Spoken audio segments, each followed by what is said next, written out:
Assalamualaikum warahmatullahi wabarakatuh dan selamat pagi semua.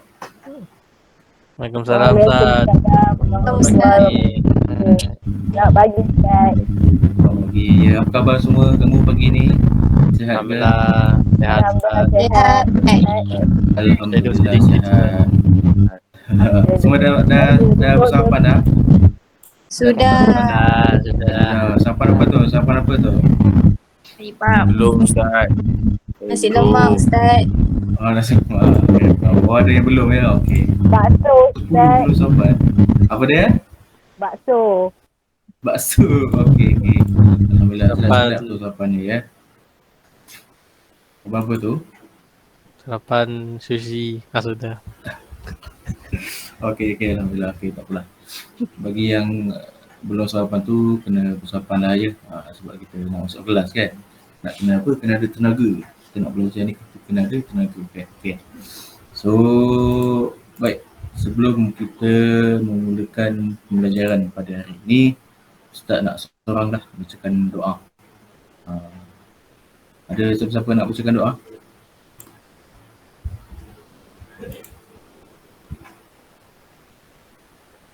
Abdullah Adham boleh? Adam. Boleh Ustaz. Boleh, okey. Bismillahirrahmanirrahim. Allahumma la sahla illa ma ja'altahu sahla wa anta taj'alu hazla idza syi'ta sahla. Wa sallallahu ala sayyidina Muhammadin wa ala alihi wa sahbihi wa sallam. Walhamdulillahi rabbil alamin. Amin. Terima kasih Abdullah Adham atas bacaan doa belajar sebentar tadi. Baik, insyaAllah hari ini kita akan belajar satu topik yang sangat penting lah. Ya, Ustaz fikir yang sangat penting untuk kita ketahui, untuk kita amalkan, untuk kita aplikasikan dalam hidup kita lah. Okay. Sebelum Ustaz nak teruskan sesi pembelajaran kita, Ustaz akan bagi satu gambar, dua gambar untuk kamu describe lah, untuk kamu terangkan apa yang kamu faham dengan gambar ni. Okey. Apa yang kamu faham dengan dua gambar ni? Dia stres Ustaz. Lepas tu dia makan. Dia stres Dia mengendap Lagi? Dia rasa Ustaz dia tengah tengok cerita tu. Tengah tengok cerita tu kan. Lagi yang bawah tu dia tengah buat apa yang bawah tu? Dia makan sambil baring Ustaz. Dia makan sambil baring. Ya, betul. Okay. Yang kedua tu dia makan sambil baring kan. Yang atas tu dia macam takut kan. So kalau Macam takut hantu. dah tengok cerita tu kan. Okay, so takut dengan malas ni dia termasuk dalam sifat-sifat yang apa?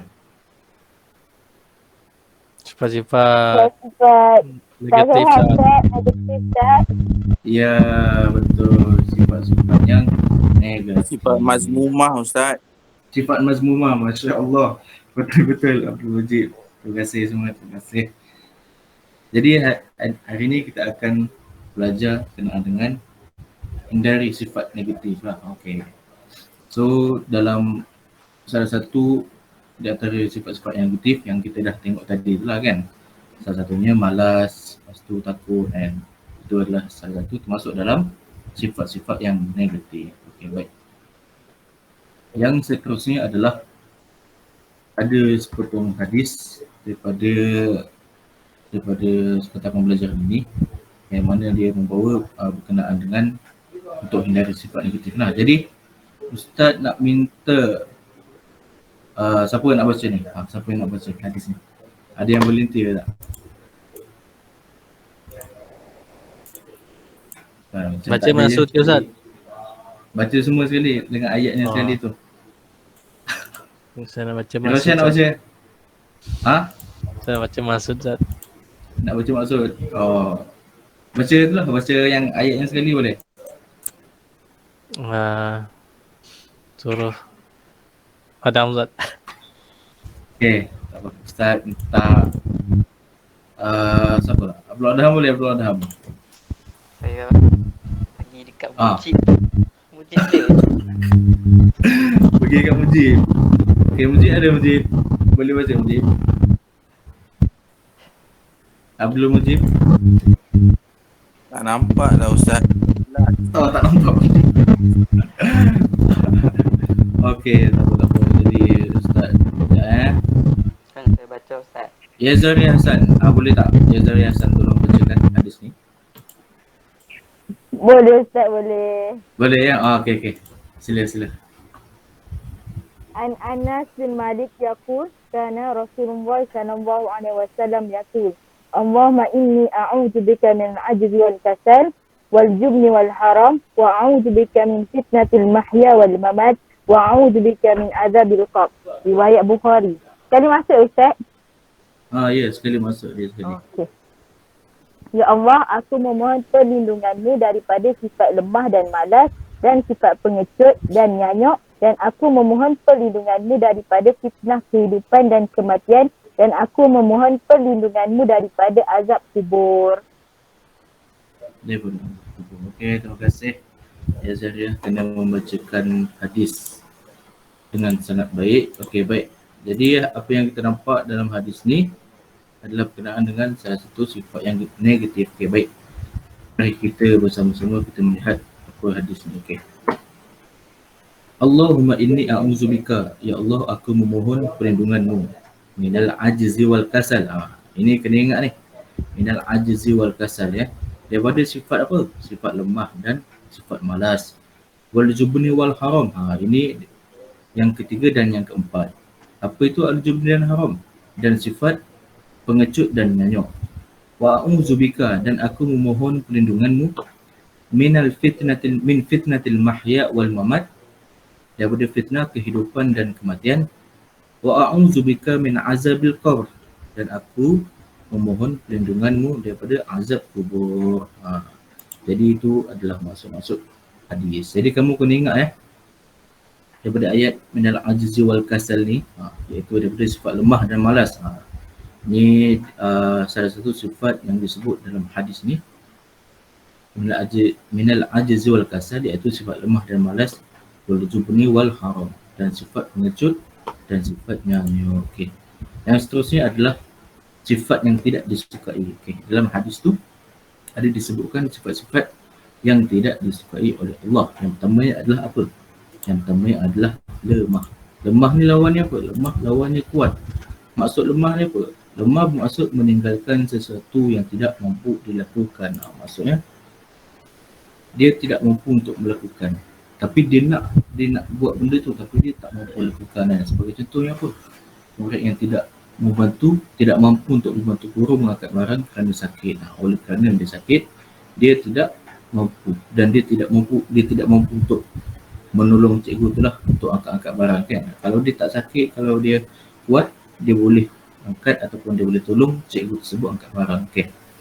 Itu sifat yang pertama disebutkan dalam hadis. Sifat yang keduanya adalah apa? Sifat yang kedua disebutkan adalah malas.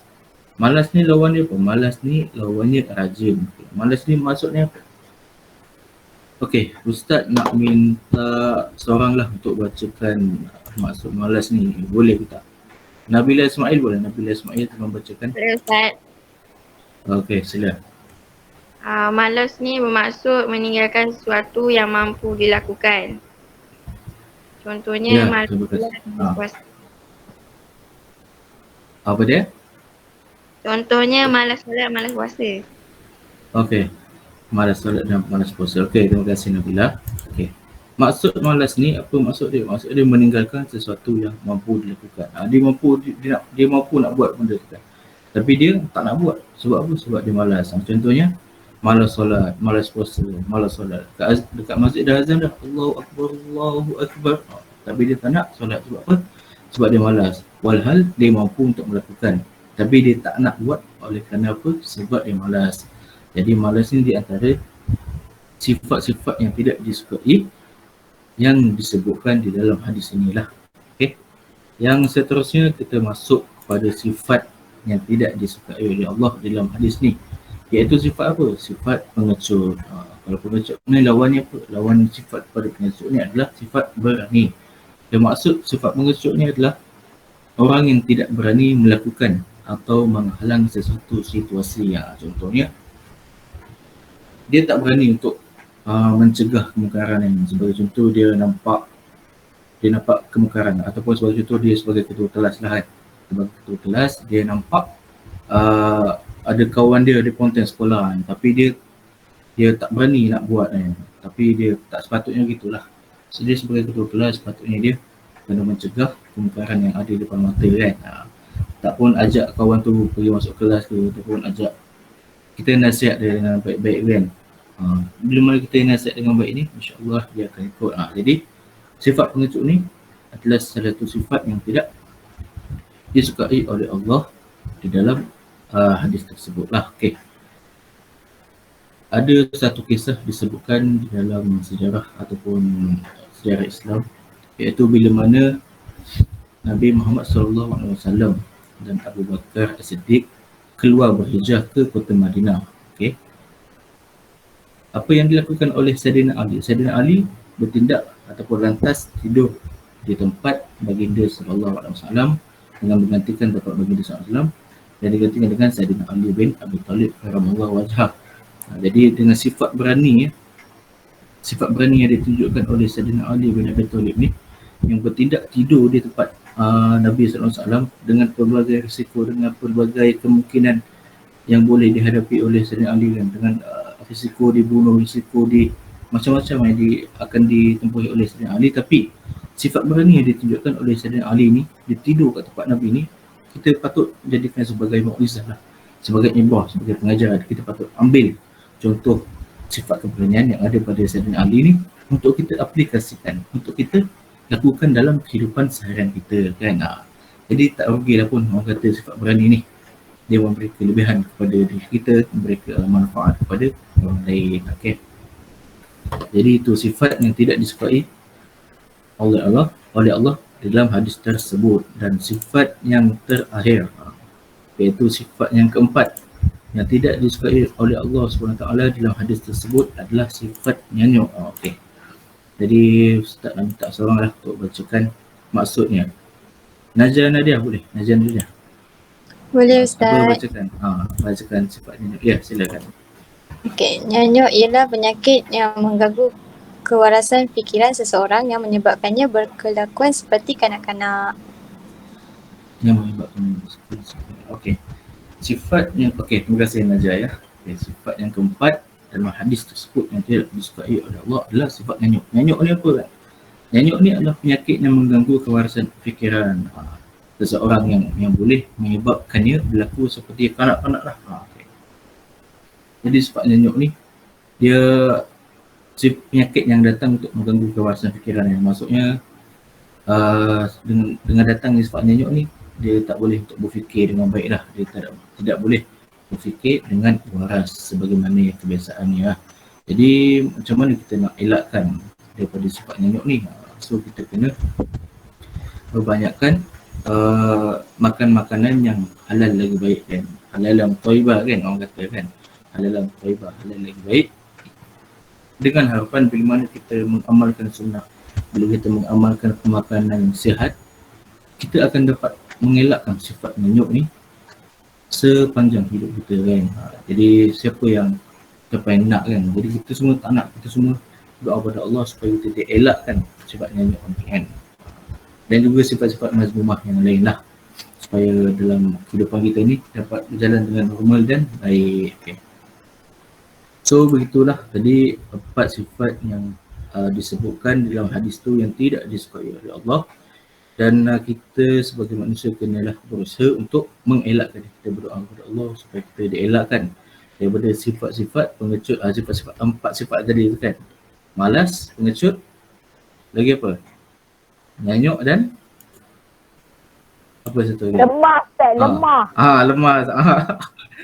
Lemah. Ya, bagus. Ezra, terima kasih Ezra ya. Lemah, malas. Lemah, malas, pengecut dan nyanyuk. Jadi kamu kena ingatlah, bukan sekadar kita belajar di sini saja kan. Maknanya kita kena ingat supaya kita dapat aplikasikanlah dalam di mana bila mana kita dah habis belajar nanti. Okey. Yang seterusnya adalah pengajaran hadis. Okey, apa yang kita boleh dapat daripada pengajaran hadis ni? Yang pertamanya adalah, okey, saya nak minta seorang lah. Si Ustaz yang bercakap kan. Jadi saya nak minta siapa ni? Hero Syaruzki. Ada Hero Syaruzki. Ya, Khairul Ustaz. Ya. Oh, Khairul dia. Okey.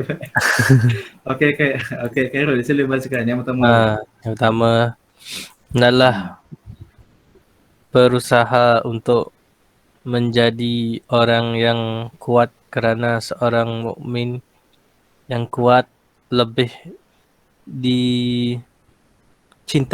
oleh Allah Subhanahu Wa Taala. Yang kedua, terima kasih. Tak boleh. Yang pertama saja. Okey. Okey, terima kasih Khairul ya kerana membacakan pengajaran hadis yang pertama. Yang pertama apa? Yang pertama adalah berusaha untuk menjadi orang yang kuat, kerana seorang mukmin yang kuat lebih dicintai oleh Allah Subhanahu Wa Taala. Ya, ada satu hadis mengatakan al-mu'min qawi ahabbun ila Allah minal mu'min dhaif. Orang mukmin yang kuat itu adalah lebih disukai dan lebih dicintai oleh Allah berbanding dengan mukmin yang lemah. Jadi maksudnya apa kat sini? Maksudnya hendaklah kita kena jadi orang yang kuat, menjadi mukmin yang kuat kan? Sebab bila mana kita kuat ni lebih disukai dan lebih dicintai, dan bila mana kita kuat ni kita akan ada berasa keyakinan diri kita akan meningkat dan kita akan boleh membantu orang-orang yang lemah. Bukan dengan bila mana kita jadi kuat ni kita boleh menindas mereka-mereka yang lemah, bukan begitu. Bila mana kita dah menjadi mukmin yang kuat, kita bantu orang-orang yang lemah, kita bantu orang-orang yang memerlukan bantuan kan, sebagai contoh kan. Jadi itu kelebihan bila mana kita menjadi orang kuat kan. Dan bila mana kita dah jadi orang kuat ni, kita jangan orang kata lupa diri lah kan. Dulu mungkin kita lemah tapi dah kuat, kita jangan lupa diri. Kita kena ingat dari mana kita asal kan, siapa yang jadikan kita kuat ni. Jadi kita kena sentiasa ingat, dan itulah jadi orang kuat ni akan lebih disukai oleh Allah berbanding dengan mukmin yang lemah. Okey. Yang kedua, apakah pengajaran hadis yang kita boleh dapat dalam hadis ni? Yang kedua adalah kita hendaklah rajin berusaha meningkatkan kebaikan untuk berubah daripada kemunduran kepada kemajuan. Jadi dalam hadis ni memberitahu kepada kita hendaklah kita berusaha macam mana, berusaha meningkatkan kebaikan, banyakkan kebaikannya. Kalau dahulunya kebaikan yang kita lakukan tidak banyak, kalau dahulunya kebaikan yang kita lakukan ni sedikit saja kan. Jadi kita kena usaha untuk kita meningkatkan kebaikan kan. Paling-paling pun dalam syariat tu mesti kita kena ada buat kebaikan untuk kita memberikan manfaat kepada orang lain. Bukan saja untuk diri kita, tapi untuk kepada orang lain yang insya-Allah akan bersama-sama mendapat manfaat bila mana kita meningkatkan kebaikan kan. Dan hadis ataupun pengajaran hadis yang ketiga ni apa dia? Jadi Ustaz nak minta seorang lagi lah untuk bacakan hadis, pengajaran hadis. Abdul Mujib boleh? Bacakan yang ketiga tu. Boleh Ustaz. Ya, silakan. Kita hendaklah berani dalam segala perkara.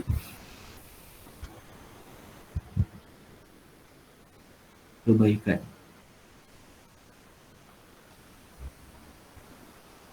Abdul Mujib. Dengar Ustaz, lain saya putus-putus Ustaz. Putus-putus pula. Saya cuba lagi sekali Ustaz. Ya, boleh. Silakan. Kita hendaklah berani dalam segala perkara kebaikan, kerana sifat ini sifat para wali Allah. Ya, terima kasih Mujib ya. Walaupun lainnya putus-putus tadi, tapi Mujib sanggup untuk meneruskan. Dia mampu untuk meneruskan baca pengajaran hadis ni. Okey. Jadi jom kita lihat sama-sama apakah pengajaran hadis yang ketiga ni. Kita hendaklah berani dalam segala perkara kebaikan, kerana sifat ini sifat para wali Allah Subhanahu Wa Taala. Macam Ustaz sebutkan tadi, kita kena berani dalam melakukan segala kebaikan yang sebab kita kena berani dalam buat satu keputusan. Contohnya kita berani dalam buat keputusan, kita berani untuk mencegah kemungkaran, berani dalam segala perkara benda kan. Sebab itu akan bukan saja memberikan kelebihan ataupun bukan saja memberikan manfaat kepada diri kita, akan tetapi boleh memberi manfaat kepada orang di sekeliling kita kan. Sebagai contohnya kita, siapa yang boleh dapat manfaat dengan sifat berani, kawan-kawan sebagai contoh, keluarga kan, ataupun jiran-jiran kita. Jadi mereka akan mendapat manfaat dengan sifat berani yang kita miliki ini. Jadi itu adalah pengajaran hadis daripada pembelajaran kita pada kali ini. Okey. Jadi sebelum kita masuk pada latihan ni, Ustaz nak ulang baliklah apa yang dah kita belajar ni kan. Jadi dalam bila mana kita belajar ni, belajar hadis ni, ada berapa sifat yang disebutkan dalam hadis ni yang kita kena hindarkan? Ada berapa tadi? Ada 4 Ustaz. Ada 4 kan? Apa tu sifat-sifatnya? Lemah. Lemah. Nyanyuk Lagi? Ustaz. Nyanyuk. Lagi? Malas. Malas. Malas. Lagi? Ya betul. Takut kan? So 4 sifat yang disebutkan tadi adalah lemah kan? Kita kena lemah, lawannya kuat. Jadi jangan jadi lemah lah orang kata ni. Itu sifat-sifat yang tidak disukai oleh Allah. Yang keduanya sifat apa? Sifat malas tadi. Bila mana malas ni apa lawannya? Lawannya adalah rajin kan. Yang sifat yang ketiga pula yang kita dah belajar tadi apa? Pengecut. Jadi kita jangan jadi pengecut kan. Kita kena berani lah. Macam kisah Sayyidina Ali kan, yang tidur di tempat Nabi kan. Itu sifat yang ketiga lah. Dan sifat yang keempat dalam hadis disebutkan ini adalah sifat nyanyuk. Jadi kita seboleh-boleh kita berusaha untuk kita elakkan keempat-empat sifat yang tidak disukai oleh Allah Subhanahu Wa Taala yang telah disebutkan dalam hadis ni kan. Sifat pertama lemah, yang kedua malas, yang ketiga pengecut, dan yang keempat adalah nyanyuk. Okey. Jadi seterusnya kita masuk kepada latihan lah kan. Jadi latihan ni kita nak lihatlah sejauh mana kan kamu faham ke tak apa yang Ustaz ajar tadi ni kan. Jadi Ustaz nak tengoklah sejauh mana kamu boleh menjawab soalan-soalan ni. Okey, baik. Jadi kita masuk pada latihan yang pertama, iaitu berikan maksud ayat yang berikut. Okey. Ayat yang pertama, minal ajzi wal kasal. Jadi ada yang nak jawab soalan ni. Volunteer dulu lah. Ustaz tanya volunteer dulu. Ada yang nak jawab?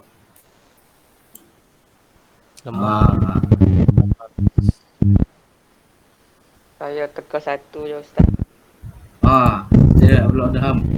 Saya tahu kasar. Apa maksud minal ajzi wal kasal ni, apa maksud dia? Kita dah belajar tadi. Malas. Malas dan lemah. Malas dan lemah, betul. Malas dan lemah minal ajzi wal kasal. Daripada sifat lemah dan juga malas kan. Okey. Yang kedua, wal jubni wal haram. Apa maksud dia ni? Wal jubni wal haram ni.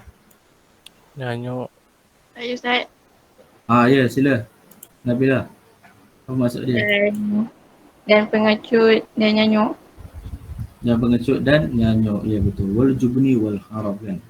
Daripada sifat pengecut dan juga sifat nyanyuk. Dan soalan yang ketiga, wa a'udzubika min azabil qabr.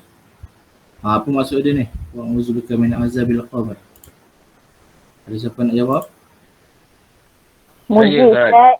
Muji. Siapa tu? Siapa tu? Ada dua tu. Ya, dua-dua nak jawab. Daripada azab kubur Ustaz. Aku berlindung daripada azab kubur. Ya, betul. Terima kasih. Wa a'udzubika min azabil qabr. Dan aku berlindung min daripada azabil qabr. Kita mudahlah nak ingat kan. Bila mana kita melihat al-qabr macam kubur lah. Ya, tanya apa tu? Sila. Malas ni ada ubat tak Ustaz? Malas ni ada ubat ke tak ya? Okey. Malas ni dia salah satu sifat negatif lah kan, yang fitrahnya ada kat dalam semua dia manusia kan. Jadi ubat dia satu je lah. Ubat dia sendiri lah. Maksudnya kita sendiri yang kena berusaha untuk kita menghilangkan sifat malas kan. Kita kena lawan sifat malas tu. Jadi bila ada sifat malas tu datang kat diri kita kan. Jadi kita kena lawan kan. Tak boleh. Pagi-pagi tidur lepas subuh, tak boleh kan. Kita kena lawan kan. Walaupun mungkin kita tahu benda tu agak susah nak buat, benda tu agak sukar nak buat, tapi kita kena lawan kan. Kita kena lawan dengan segala apa yang kita mampu kan. Jadi bila mana sifat malas tu datang, kita kena fikir benda yang baik lah. Sebagai contoh kan, kita malas nak apa? Nak buat nak solat duha kan, contohlah apa bagi kan. Kita malas solat duha, tapi kita fikirkan kebaikan. Apa kebaikan yang kita boleh dapat bila kita solat duha kan. Jadi kita boleh, sebagai contohnya apa, rezeki kita dimurahkan, kita dapat pahala kan. Berbanding dengan kalau kita tak solat duha, kita tak dapat pahala lah. Jadi masa kita terbuang begitu sajalah. Jadi bila mana sifat malas datang, kita fikirkan kebaikan apa yang kita boleh dapat daripada tu. Jadi boleh macam jawab soalan ke? Boleh Ustaz. Boleh ya. Okey, boleh. Terima kasih. Okey, tu soalan yang pertama. Ustaz. Ya Abdullah. Ya. Saya macam nak tanya kalau Ustaz. Nak tanya juga. Silakan nak tanya apa? Ustaz. Lepas tu saya tengok banyak video orang buat macam ni Ustaz. Power kau ada Y, tak ada lemah. Lemah tu sama dengan Ustaz kan? Ni video daripada mana tu Abdullah? Saya duk tengok scroll kat Instagram Ustaz. Tak scroll kat Instagram. Okay. Terima kasih. Okay. Jadi sahabat kita, kawan kita ni tanyalah kan. Jadi ada ternampak satu video ni kan. Pak Wako ada Y? Tak ada. Lemah. Jadi lemah tu sama ke maksud dengan hadis ni? Jadi sebenarnya lemah yang dimasukkan sini adalah apa tadi? Lemah ni dia tak mampu untuk apa tadi?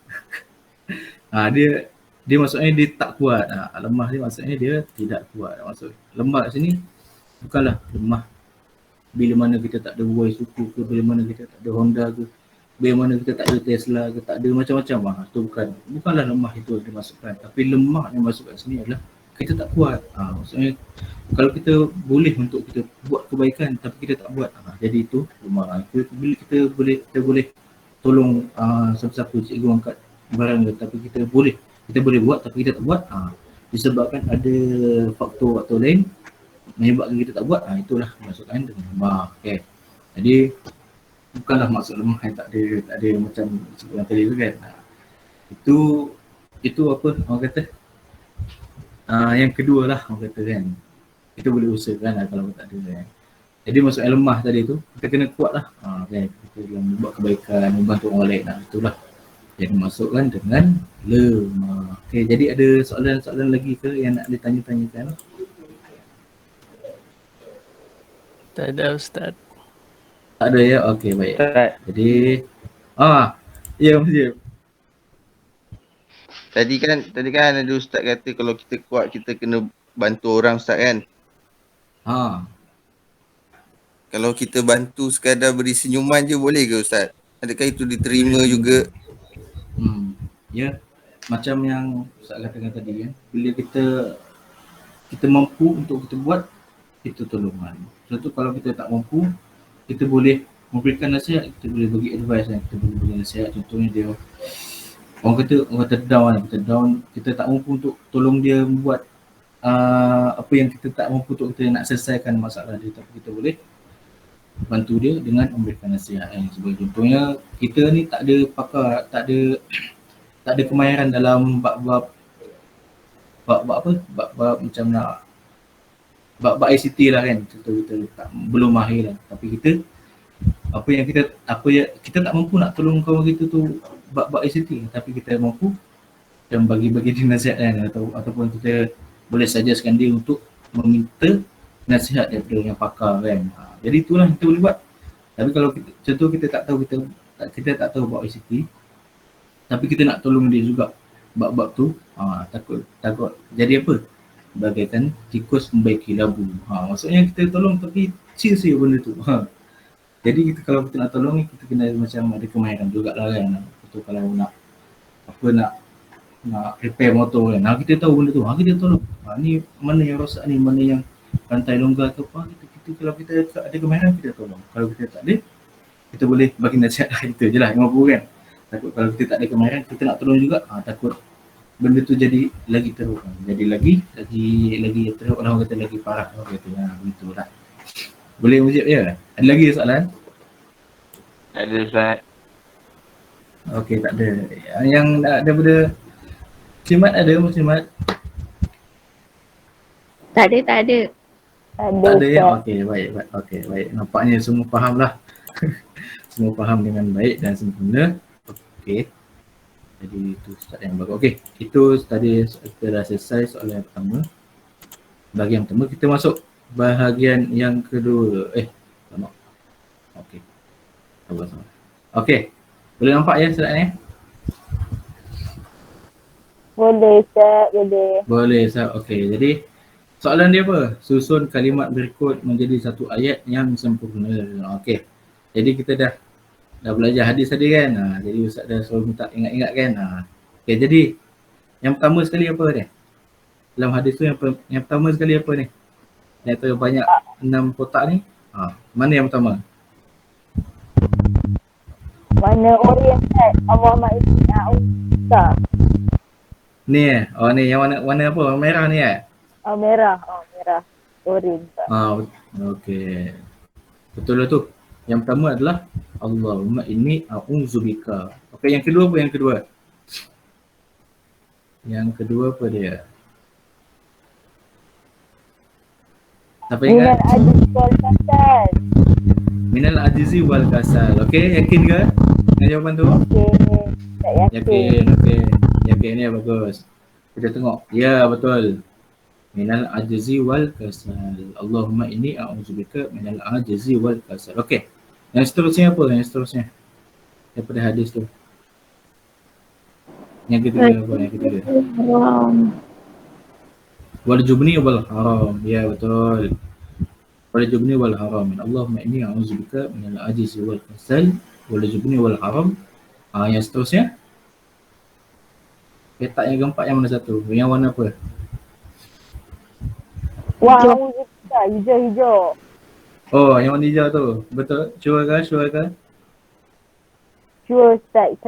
Sure. Okey, baik. Kita lihat adakah betul ke tak? Ya, betul. Wa'udzubika kan. Iaitu aku masuk wa'udzubika ni. Wa'udzubika dan aku memohon perlindunganmu. Okey. Yang kelima apa dia? Yang kelima. Kotak yang kelima.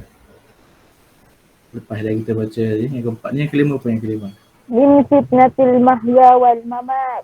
Ya, betul. Betul lah.